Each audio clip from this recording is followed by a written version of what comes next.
Day 812 of the Ukrainian War Map, also known as the Russo-Ukrainian War. Juzzie here, and today is a super quick update as I take a simplified and down-to-earth approach to some of the most important happenings on the ground in Ukraine.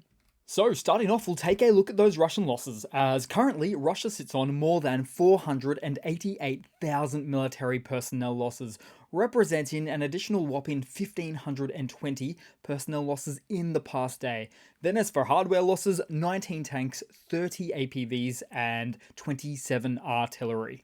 Then we'll head across to the map and we'll briefly start out in Russia as in a shocking display of recklessness, a Russian BM-21 Grad self-propelled rocket launcher was caught on camera firing a barrage of rockets from the middle of a highway in Russia's Belgorod region.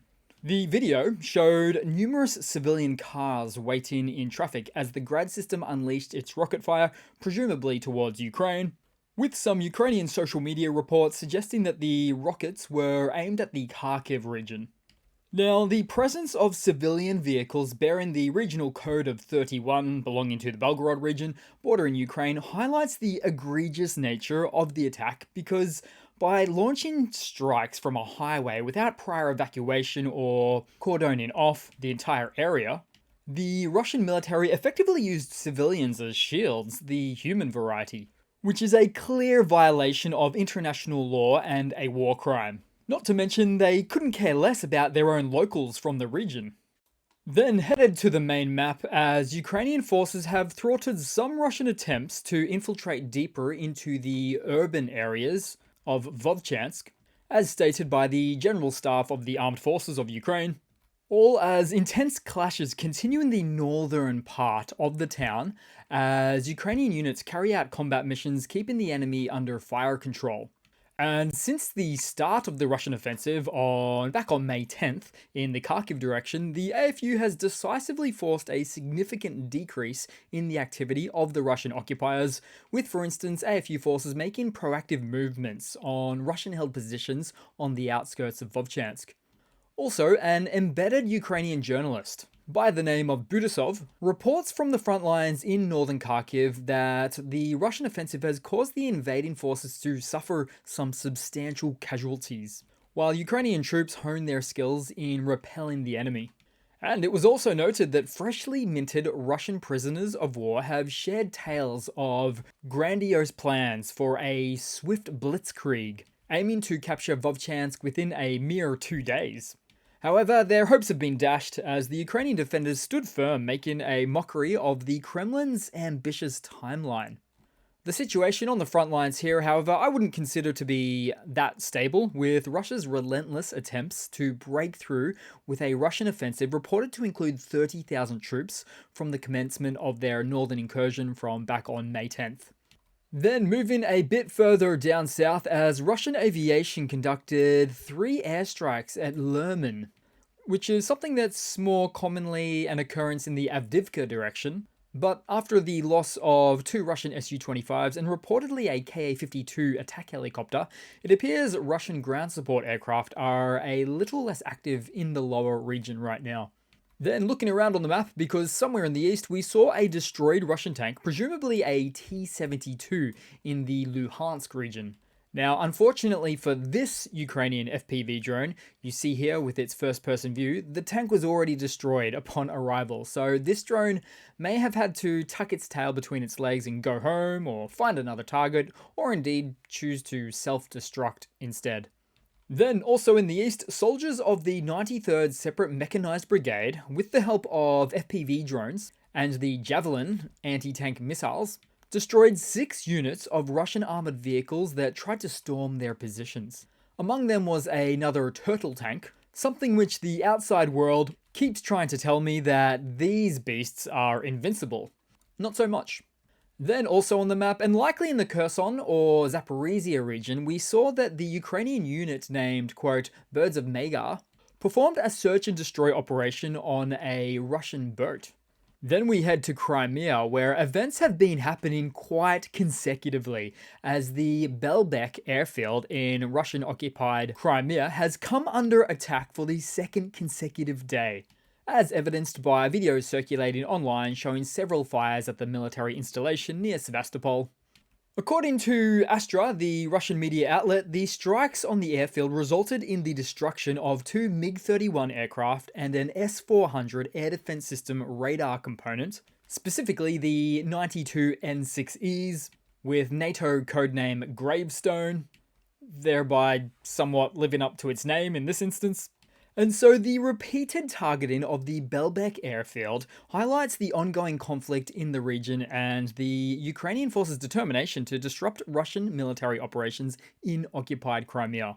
And how did this event occur? Well, it turns out to be due to Ukraine's HIMARS-launched ATACMS missiles. 30-year-old missiles versus Russia's latest and greatest air defense systems. And to think, there was a chance that the US may have spent money decommissioning these expiring old munitions, which instead turned out to be a very positive outcome for the Ukrainian armed forces. Now, the firm's satellite heat map data also confirmed much the same, with a somewhat even spread of the ATACMS submunitions, with photos from the ground showing the same as well.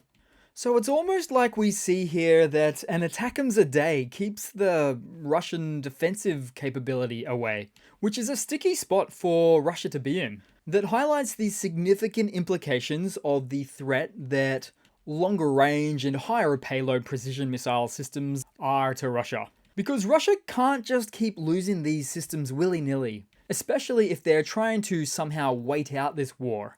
Because any Russian air defense systems, any for that matter, are very slow to produce in any meaningful numbers.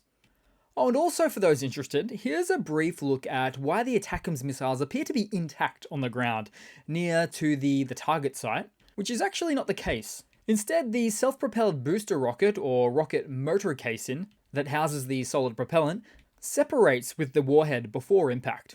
Then headed across to some news for today. So US Secretary of State Antony Blinken, during a press conference with his Ukrainian counterpart Kuleba in Kyiv yesterday, announced that Russia will be providing Ukraine with an additional $2 billion in foreign military financing, with Blinken describing this new support as the first of its kind.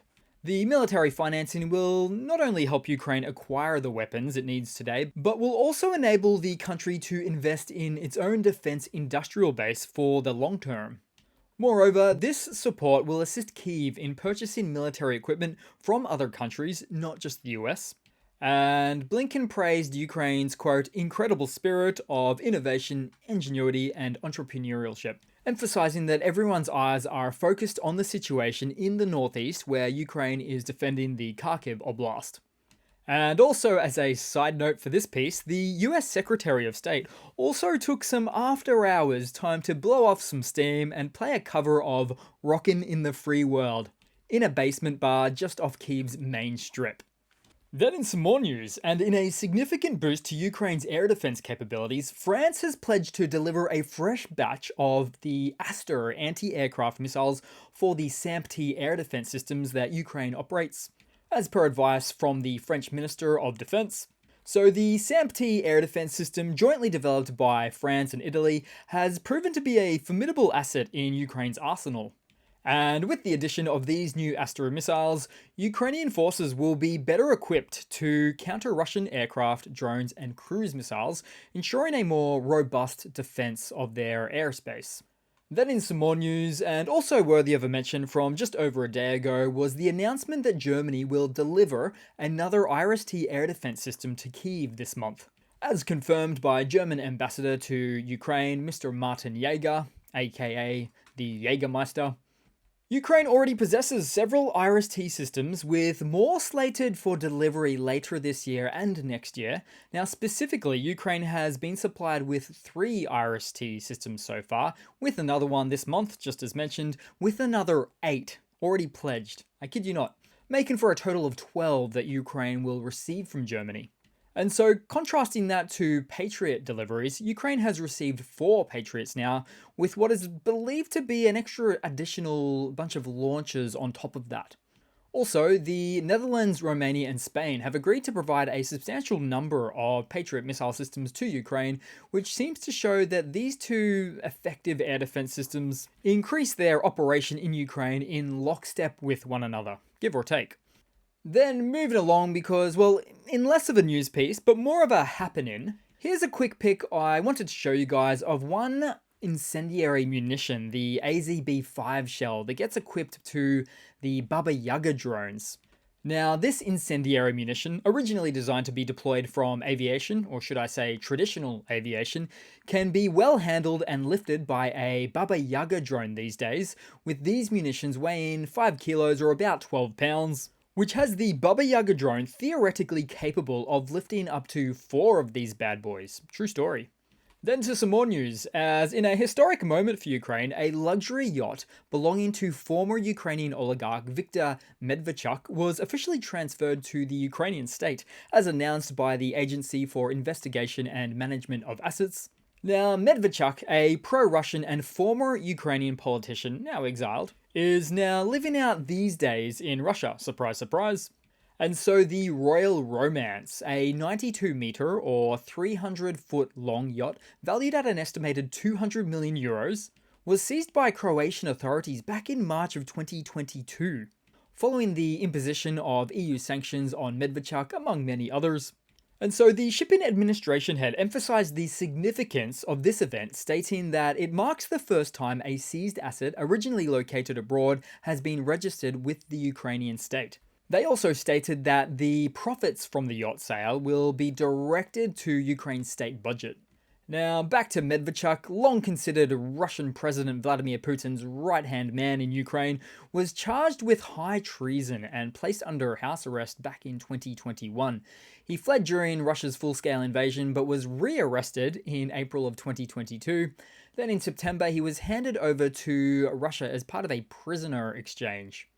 And so, as for the yacht, the mechanism on how this works is that the Agency for Investigation and Management of Assets, or ARMA for short, is tasked with managing assets seized from indicted individuals, usually those accused of corruption, pending a court decision on their guilt or innocence.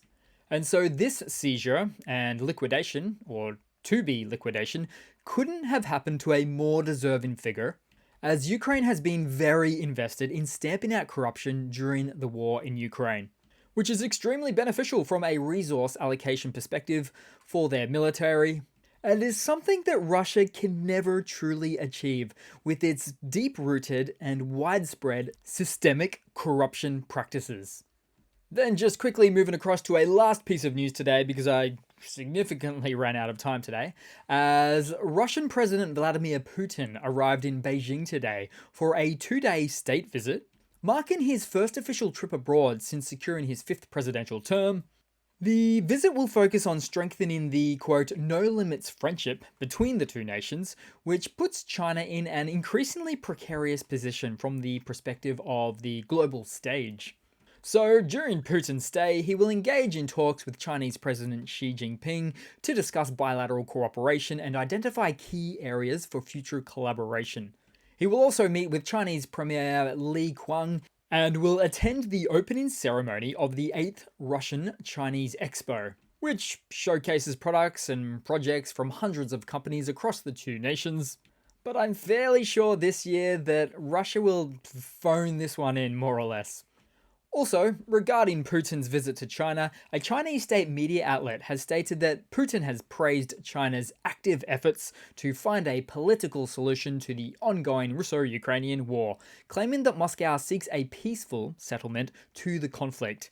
However, Russia continues to occupy significant portions of Ukrainian territory and continues to take an aggressive stance towards its neighbor. But ultimately, for this visit, and fair to say, Putin is looking for ways that China can help Russia's war in Ukraine. And I would speculate that China is possibly looking for ways to get some of that heavily discounted Russian gas. It's all really Putin and Russia has to give. And so, looking back in time, back in February 2023, China proposed its own peace plan for Ukraine, which the West criticized as favoring Russia.